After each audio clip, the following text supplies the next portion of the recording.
Boa noite, pessoal.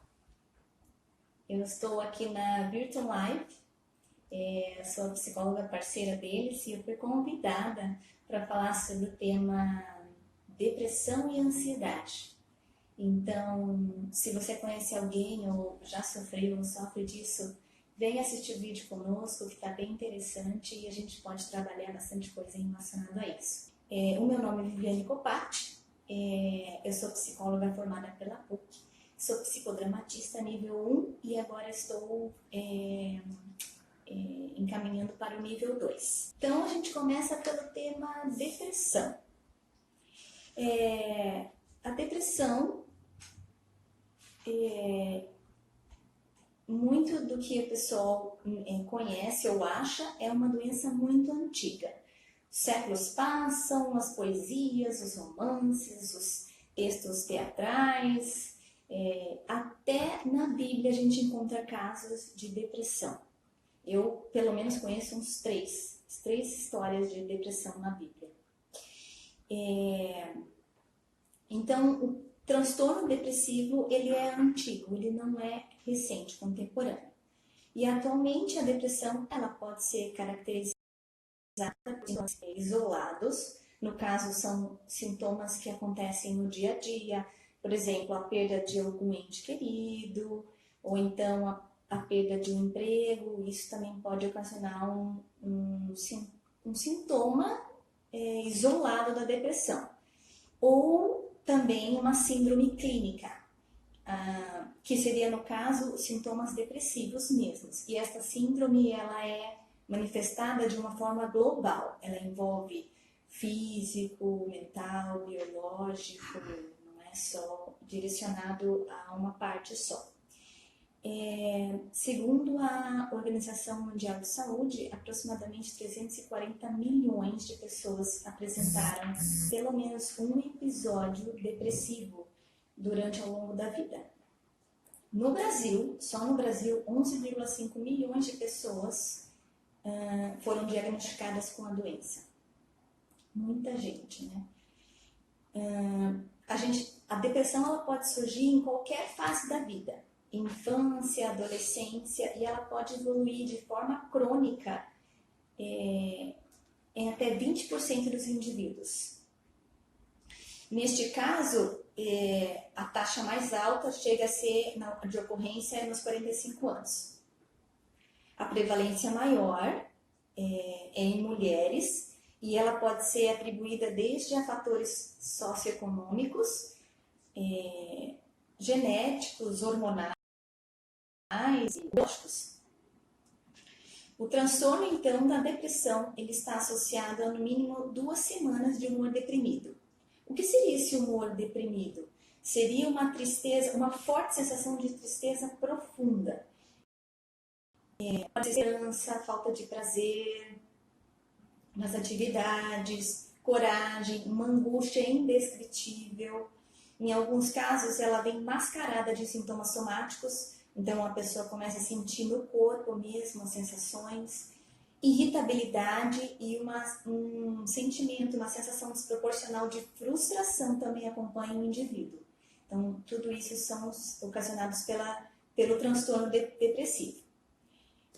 Diminuição da atividade física, das atividades rotineiras, sono, falta de sono, falta de apetite, e as atividades psicomotoras também apresentam-se perturbadas. Então, a depressão, ela interfere integralmente no funcionamento global do indivíduo. Não é numa área só, é em várias áreas. Então, o biológico afetado, o emocional afetado, o psicológico, o físico afetado. Então, é um global, não é um específico. A pessoa, neste caso, também eles se culpam constantemente, eles se sentem culpados. Então, diminui a autoestima, a autoconfiança, eles não têm uma visão de futuro, né? Eles acham que eles são culpados por tudo, e então isso faz parte do transtorno. O que fazemos então o que é possível fazer então para primeiro, que é essencial, é a psicoterapia, né? O tratamento farmacológico não é o único caminho. A psicoterapia, ela pode ser associada sim ao medicamentoso. Existem sim tratamentos de medicações naturais, que são excelentes para a gente poder tratar a depressão, acompanhada sim de um psicólogo, acompanhada sim de exercícios físicos. Então, envolve uma série de fatores. Não é só a medicação, não é só a terapia, não é só a medicação natural, é tudo caminhado junto, né? Claro que tudo isso faz com que... qual é a intenção? Então, a intenção é você fazer o indivíduo retornar à sociedade, ele se reintegrar novamente, esse indivíduo doente que sofre de reintegrar a sociedade, fazendo com que ele pode ter possibilidades de se ressignificar, de dar um novo significado à própria vida, né? Em todos os campos da atividade criadora. Por quê? Porque ele fica bloqueado com a depressão, com o transtorno. Ele não consegue mais ter uma vida como ele tinha antes, né? Tudo afeta. Então, no caso da depressão, seria isso. Agora, acho que podemos falar sobre ansiedade. A ansiedade, ela é apontada como uma sensação comum do cotidiano do ser humano. Então, ou seja, ela é necessária para a preservação da vida. É muito normal você sentir ansiedade porque você vai fazer uma prova ou porque você vai ter um novo emprego, né? Fazer uma entrevista. São ansiedades que fazem parte do cotidiano e é natural do ser humano. O que não é natural e o que passa a interferir na vida do sujeito é quando essa ansiedade deixa com que bloqueia ele não consegue realizar as atividades que ele vinha realizando. As relações sociais ficam empobrecidas. Então, neste caso, sim, passa a ser um transtorno. E é aí que a gente precisa tomar um cuidado. Então, a ansiedade, ela é uma resposta a uma ameaça desconhecida. Então, se você tem medo de alguma coisa, você sabe por que você tem medo. Eu tenho medo de aranha, eu tenho medo de altura. Então, você sabe por que do medo. Agora, a ansiedade, não. Se é um transtorno, você não sabe do que você está sentindo medo. É vago, né? Então, é importante a gente tomar cuidado com isso e se perceber nisso. Então, geralmente, ela aparece em forma de preocupação e tensão excessiva, exacerbada. Essas preocupações, essas tensões, elas não vêm como uma preocupação normal do dia a dia, ela vem exagerada. Então, a falta de controle sobre os pensamentos ou atitudes que o indivíduo tem, ele não consegue controlar os pensamentos dele, as atitudes, e a sensação de que algo ruim vai acontecer é constante nesse transtorno. Então, o sujeito que tem a crise de ansiedade, ele se comporta como se estivesse no estado de alerta, preocupado em perder o controle da situação, dos pensamentos, sempre vive pensando no que pode acontecer no futuro de ruim. Então, ele não vive o momento presente, ele não é autêntico ali, ele está ali só de corpo, porque ele está pensando no futuro, no que vai acontecer lá na frente, e sempre algo ruim. Então, os pensamentos de uma pessoa que sofre de ansiedade, de um transtorno de ansiedade generalizada, é de que no futuro isso vai acontecer e vai acontecer coisas ruins, não coisas boas. Então, o estado de humor dele é direcionado para isso, para situações futuras e que podem ser ruins. Então, este mesmo sujeito, ele pode se encontrar paralisado, desorganizado, ele não consegue ter uma vida normal, ele trava.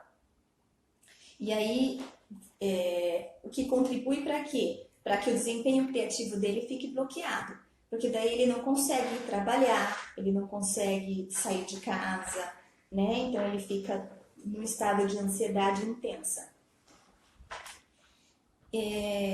Eu costumo dizer que o homem é um ser social. Vivemos em relações. É impossível a gente viver sozinho. nos relacionamos o tempo todo. E essas relações são fundamentais para o nosso desenvolvimento. Então, essa doença da ansiedade, ela é atribuída a uma patologia relacional. Então, assim, é passível de tratamento, sim, através da comunicação e de utilização de métodos e técnicas de ação. É importante o quê? O tratamento psicoterápico, como na depressão. No caso da ansiedade, não costuma se usar, se for uma ansiedade generalizada, sim, é importante talvez o psiquiatra indicar uma medicação, mas não é o caso, né? Não é comum. Mas existem sim medicações naturais, que são importantíssimas também, exercícios físicos, né, para melhorar na qualidade de vida. Então, tudo isso merece uma atenção.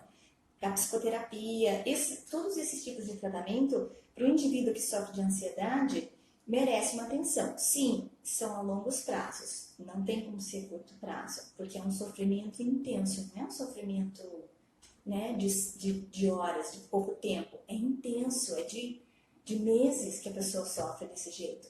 Então, o tratamento sim é a longo prazo. E o autoconhecimento do próprio sofrimento, né, e a busca por ajuda é fundamental na melhora na qualidade de vida desse sujeito que sofre constante, né? Então, a pessoa precisa se perceber, se entender, ver o que está acontecendo com ela, buscar ajuda, não ficar, se fechar, né? Ficar num canto isolada, porque isso não vai trazer nenhuma melhora, né? Comunicar a família, né? A gente tem um sistema familiar, e isso é fundamental. Então, são todos esses tipos de atenção que a gente precisa dar para a depressão e para a ansiedade. Então, é isso. Eu espero que vocês tenham gostado. A gente está aqui para isso, para fazer com que o mundo saiba que existem possibilidades de melhorar, de a gente sair, né, de enfrentar as doenças e correr atrás da qualidade de vida, de se tornar um ser melhor, uma pessoa melhor, né, e ter a vida que a gente tinha antes, sem a doença. Então é isso. Muito obrigada, pessoal. Um abraço.